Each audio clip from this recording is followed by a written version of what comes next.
ഉരുളക്കിഴങ്ങൊക്കെ ഉപ്പിട്ടിട്ട് വേവിക്കാൻ വെക്കുന്നത് എന്തിനാണെന്നറിയോ? ഞാനിന്ന് കട്ട്ലേറ്റ് ഉണ്ടാക്കാമെന്ന് വിചാരിച്ചിട്ടാണ് കേട്ടോ. കുറച്ച് ദിവസം എന്ന് വെച്ചാൽ ഒരാഴ്ചയായിട്ടുണ്ടാവും. ചിക്കൻ വാങ്ങിയിട്ട് കുറച്ച് ഞാൻ എടുത്തു വെച്ചിട്ടുണ്ടായിരുന്നു, എന്തെങ്കിലും സ്നാക്സ് ഉണ്ടാക്കാമെന്ന് വിചാരിച്ചിട്ട്.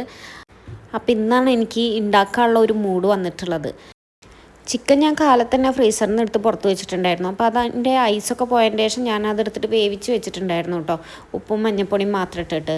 പിന്നെ ഇപ്പോൾ ഉള്ളി അരിഞ്ഞിട്ട് അതൊന്ന് വഴറ്റിയതിൻ്റെ ശേഷം ഉപ്പ്, ഗരം മസാല, പിന്നെ കുറച്ച് പെരുംജീരകം പൊടിച്ചതും അത് മാത്രമാണ് കേട്ടോ ഇട്ടെടുത്തിട്ടുള്ളത്. പിന്നെ അത് വേവിച്ച് വെച്ച ചിക്കൻ ഞാൻ അങ്ങനെ ഉള്ളിയൊക്കെ അരിഞ്ഞ ചോപ്പറിൽ തന്നെ ഇട്ടിട്ട് ഒന്ന് കറക്കി എടുത്തിട്ടുണ്ട് കേട്ടോ. അപ്പോൾ അത് നല്ല നൈസായിട്ട് കിട്ടിയിട്ടുണ്ട്.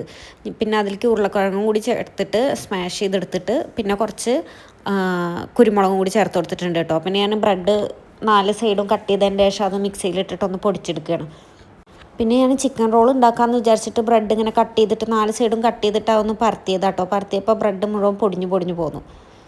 അപ്പോൾ പിന്നെ അത് പാളിപ്പോയി. അപ്പം ഞാനിനി അത് ഉണ്ടാക്കണമെന്നില്ല. പിന്നെ അതാ കോഴിമുട്ടയുടെ വെള്ള മാത്രമായിട്ട് എടുക്കണത്, മഞ്ഞ ഞാൻ എടുത്തിട്ടില്ല. ഞാൻ ഉണ്ടാക്കി വെച്ചിട്ടുള്ള മസാലയൊക്കെ ചൂടാറി വന്നിട്ടുണ്ട് കേട്ടോ. അപ്പോൾ ഞാനത് കട്ട്ലേറ്റിൻ്റെ ഒരു രൂപത്തിൽ, ഏകദേശം ഒരു രൂപത്തിലാക്കിയിട്ട് അതങ്ങനെ വട്ടത്തിൽ പരത്തിയെടുക്കുന്നുണ്ട്. എന്നിട്ട് എല്ലാം കൂടി പരത്തി വെച്ചതിന് ശേഷം പിന്നെയാണ് ഞാനിത് ബ്രെഡ് ക്രംസിലൊക്കെ മുക്കിയെടുക്കണത് കേട്ടോ. ആദ്യം കോഴിമുട്ട വെള്ളയിൽ മുക്കിയെടുക്കും, എന്നിട്ട് അതിൽ മുക്കിയെടുക്കും അങ്ങനെ. പിന്നെ കുറേ പരിപാടികളൊക്കെ ഇതിൻ്റെ ഇടയിലുണ്ടായിരുന്നു. അതൊക്കെ കഴിഞ്ഞതിന് ശേഷമാണ് ഞാൻ രാത്രിയാണ് കേട്ടോ പിന്നെ ഇതൊക്കെ ഉണ്ടാക്കുന്നത്. എല്ലാ പ്രാവശ്യം ഉണ്ടാക്കുമ്പോൾ ഞാൻ കുറച്ച് എണ്ണ ഒഴിച്ചിട്ടാണ് കേട്ടോ ഉണ്ടാക്കാറ്. അപ്പം ഇങ്ങനെ എനിക്ക് ഇത്ര അങ്ങോട്ട് മൊരിഞ്ഞിട്ട് കിട്ടാറില്ല, എല്ലാ ഭാഗവും ഇതേ ഒരു കളറിൽ കിട്ടാറില്ല കേട്ടോ. ഇപ്രാവശ്യം ഞാൻ കുറച്ച് എണ്ണ അധികം എടുത്തിട്ടുണ്ട്, അതുകൊണ്ട് തന്നെ നല്ല ക്രിസ്പി ആയിട്ടുണ്ട് പുറത്തൊക്കെ.